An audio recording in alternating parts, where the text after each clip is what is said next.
হয়, নিশামণি হালৈৰ বহুত প্ৰতিভা আছিলে। তাই বহুত ভাল ছোৱালী আছিলে। তাইৰ নাগা নামৰ পাঠক আছিলে, তাৰপৰা লগতে বিহু ভাল গাইছিলে। আমাৰ অঞ্চলৰে নহয়, গাঁৱৰে নহয়, গোটেই সমগ্ৰ অসমৰে ভাল উঠি অহা প্ৰজন্মৰ ভাল এজনী ছোৱালী আছিলে। তাইৰ মানে ভাল আছিলে আৰু মানে প্ৰতিভা আছিলে। খুব কম বয়সতে তাই এবছৰ দুবছৰৰ ভিতৰতে বহুতখিনি অগ্ৰগতি লাভ কৰিছিল। কিন্তু নিয়তিৰ ওচৰত হাৰ মানি তাই এতিয়া অজান দেশলৈ যাবলগীয়া হ'ল।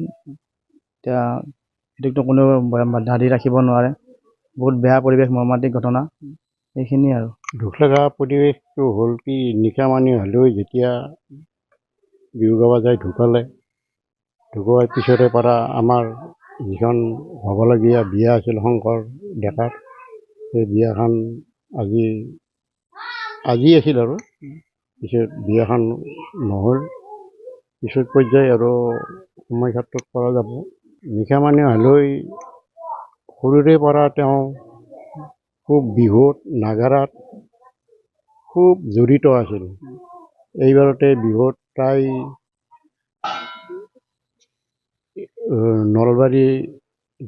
নলবাৰীৰে বিহু দলটোৰ লগত থাকি এইবাৰতে ফাৰ্ষ্ট পুৰস্কাৰ লৈ আহিছিল 1.5 লাখ টকা।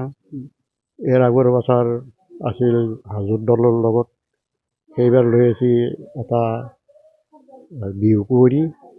ইয়াৰ আগৰবাৰ আছিল এটা চিপাঝাৰৰ দলৰ লগত, সেইবাৰো তাই বিহু কুঁৱৰী পাইছিল। এনেকুৱাকৈ তেওঁৰ বিহু কুঁৱৰীত বহুত পুৰস্কাৰো পাইছিল। আৰু খুব সকলোৱে জানে নিশামণি হালৈ অতি যেন বিহুত মানে শ্ৰেষ্ঠ, সেইটো চবেই জানে আৰু। এনেকুৱাকৈ এইবাৰতে এই বিহু যিটো দলে লৈ গ'ল, তেওঁলোকে এইবাৰ 80,000 টকা দিছে। ইয়াৰ আগৰবাৰ হাজোৰ দলে এনে একো নাই, যিয়ে নহওক তেওঁলোকে 70,000 টকা দিছে। ইয়াৰ আগৰবাৰ 50,000 টকা দিছে। তেনেকুৱাকৈ নিশামণি হালৈ উপাৰ্জনৰো আছিল। আৰু দেউতাকো এইবাৰ যোৱাবাৰ এখন দোকান দি এনে অলপ চলি আছে, আৰু খেতি বাতিও অলপ কৰে, আৰু সোমাই পালি পেণ্ডেলৰো কাম কৰে। তেনেকুৱাকৈ ঘৰখন চলি আছে আৰু। হয়, আজি ইতিমধ্যে আমি আটাই জানো অতি মৰ্মান্তিক ঘটনা। আমাৰ 29 নং শুক্লাই চেৰপাঙৰ নিবাসী এগৰাকী প্ৰতিভাৱান যুৱতী ইতিমধ্যে যোৱা পৰহি নিশা পথ দুৰ্ঘটনাত অকাল মৃত্যুক সাৱটি ল'বলগীয়া হয়।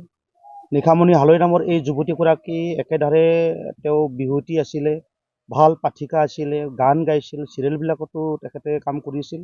আৰু অনাগত দিনত এই অঞ্চলটোৰ সুনাম অৰ্জন কৰাৰ কাৰণে শুক্লা চেৰপাং অসম তথা ৰাষ্ট্ৰীয় আন্তঃৰাষ্ট্ৰীয় পৰ্যায়ত এই অঞ্চলৰ নাম খ্যাতি বঢ়াবৰ কাৰণে তেখেতে প্ৰবল দুৰ্বা হেঁপাহ কৰিছিল, যথেষ্ট মনত আশা পুহি ৰাখিছিল। কিন্তু অতি দুখেৰে ক'ব লাগিব, এটা অবাঞ্ছিত ঘটনা এটাত তেখেতৰ প্ৰাণ গ'ল।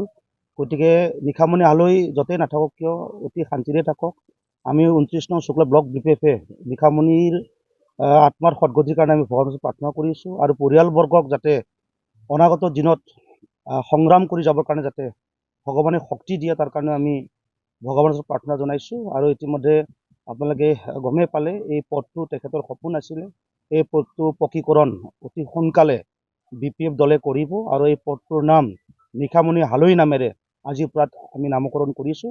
গতিকে সকলো পক্ষকে মই এই যি মৰ্মান্তিক ঘটনা, ইয়াত যিসকলে দুখ প্ৰকাশ কৰিছে সকলোকে মই এই সময়ত যাতে শক্তি যাতে ভগৱানে দিয়ে সকলোকে, তাকে প্ৰাৰ্থনা জনাইছোঁ। মই বৰ্তমান অৱস্থাত মানে মাক দেউতাকৰ অৱস্থা বেয়া।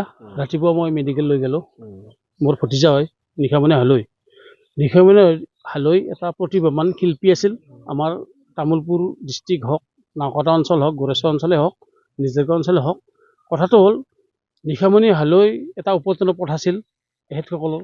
দেউতাকো কালচাৰৰ দিশত আছিল, পাঠক আছিল। মানে নিশামণি হালৈৰ মাকো পাঠিকা আছিল। নিশামণি হালৈ আজি ফাগুন মাহৰ পৰা এনেকুৱা নাম গাইছে, নলবাৰীত আপুনি গম পাব, নলবাৰীত এনেকুৱা নাম গাইছে, বিহুৰ লগতো জড়িত। নিশামণি হালৈক মই নিজে বিহু নচোৱা, মোৰ ছোৱালীৰ নিচিনা বিহু নচোৱা এজন মই ব্যক্তি হয়। কিন্তু আজিৰ তাৰিখত মৰ্মান্তিক আঘাত পাইছোঁ। মই কালি ৰাতিপুৱাৰ পৰা পষ্টমৰ্টম কৰাৰ পৰাই নিশামণি হালৈৰ লগতে মই আছোঁ খুৰাক হিচাপে। দেউতাক মাকৰ অৱস্থা নাই, ককাকৰ অৱস্থা নাই, আইতাকৰ অৱস্থা নাই। এতিয়া কথাটো হ'ল বেচেৰীৰ বহুত আশা আছিল। এই ঘৰটো আপুনি দেখাই দিব পাৰে। এই ঘৰটো নিশামণি হালেই আধৰুৱা হ'ল। এই ঘৰটো নিশামণি হালৰ উপাৰ্জনেদি নিশামণি হালে বনাইছিল। নিশামণি কিন্তু আজি এটা থোপা তৰা আমাৰ পৰা নোহোৱা হৈ গ'ল। তাত মই কি ক'ম, মোৰ আৰু ক'ব লগা মোৰ বেলেগ নাই। দেউতাকৰ উপাৰ্জনৰ আছিল, তেওঁৱে সহায় কৰে। এইখন দোকান অলপ মানে তেওঁ সহায় কৰে, বিহু নাচি হওক, নাম গাই হওক, পইচা পাতি অলপ সহায় কৰে। দেউতাক এখন দোকান এখন কৰি দিছিল। দাদাকো ভাল মানে কালচাৰৰ দিশৰে আৰু পৰিয়ালটো কালচাৰ দিশৰে হয়। দাদাকে আবাহন থিয়েটাৰৰ গীত গাইছিল। এতিয়া এটা বেলেগ বিহু দলত দাদাকো আছিল। এতিয়া বেলেগ মানে ভাস্কৰজ্যোতিত আমাৰ নিশামণি এগ্ৰিমেণ্ট হ'ল। এগ্ৰিমেণ্ট কিমানত হৈছে কি হৈছে নাজানো আৰু। হাজোৰ বিহু দলত হয় হাজোৰ বিহু দলত। এতিয়া কথাটো হ'ল এতিয়া নিশামণি হালৈ ঢুকোৱাৰ কাৰণে আমাৰ যিটো অঞ্চলত মানে শোকৰ চাপ পৰিছে আৰু বহুত মানে আমি এটা থোপা তৰা হেৰাইছোঁ বুলি আমাৰ আজি অন্তৰে খুব দুখ পাই আছে। মোৰ কথা ক'বৰ পৰিৱেশ মোৰ সিমান নাই। কিবা জনাব আপুনি? চৰকাৰক মই যোৱাকালিও মই বহুত মিডিয়াত মই কৈ দিছোঁ, মিডিয়াত প্ৰচাৰ কৰিছে নাজানো। চৰকাৰক মই এটা আহ্বান কৰিম, এটা কালচাৰ মানে পৰিয়ালৰ মানে সাংস্কৃতিক জগতৰ লগত জড়িত পৰিয়ালৰ আজি ঢুকাই গ'ল। মই এটা বস্তু ভাল পাইছোঁ, যোৱাকালি মোৰ বাইকটো কোনোবাই দিছে নাজানো, সন্মানীয় হেমন্ত বিশ্ব শৰ্মা ছাৰে দিছে, প্ৰমোদ বড়ো দিছে, জয়ন্ত মল্লক ছাৰেও দিছে। এইটো খুব ভাল পাইছোঁ। আৰু নাহা মানুহ কোনো নাই, চব আহিছে। অলপ আগতে কেওট জাতীয় পৰিষদৰ মই ভাইচ প্ৰেচিডেণ্ট হয়, অলপ আগতে ইয়াত আহি গৈছে, চব আহিছে। লখিমপুৰৰ পৰা মোক ফোন মাৰি আছে, শিৱসাগৰৰ ফোন মাৰি আছে। মুখ্যমন্ত্ৰী ডাঙৰীয়াক অহাৰ আহ্বান জনাব নেকি? মই ক'ম, মুখ্যমন্ত্ৰী মহোদয়ক মই ক'ম, একবাৰ ছাৰে যাতে এই শোক পৰিয়ালটোক একবাৰ খবৰ লয়, বা ছাৰে আহিব নোৱাৰিলেও জয়ন্ত মল্লক ছাৰ যিহেতু তামোলপুৰ বিৰাট অভিভাৱক, তেখেত আহিলেও আমি সুখ পাম। আহক, তেখেতক আহ্বান জনাইছোঁ। পৰিয়ালটো খবৰ লওক। আজি মাক দেউতাকৰ অৱস্থা আপুনি নিজে দেখা পাইছে, কেনেকুৱা অৱস্থা। মই ৰাতিপুৱা মেডিকেলত লৈ গৈছোঁ। এইটো কথা আৰু।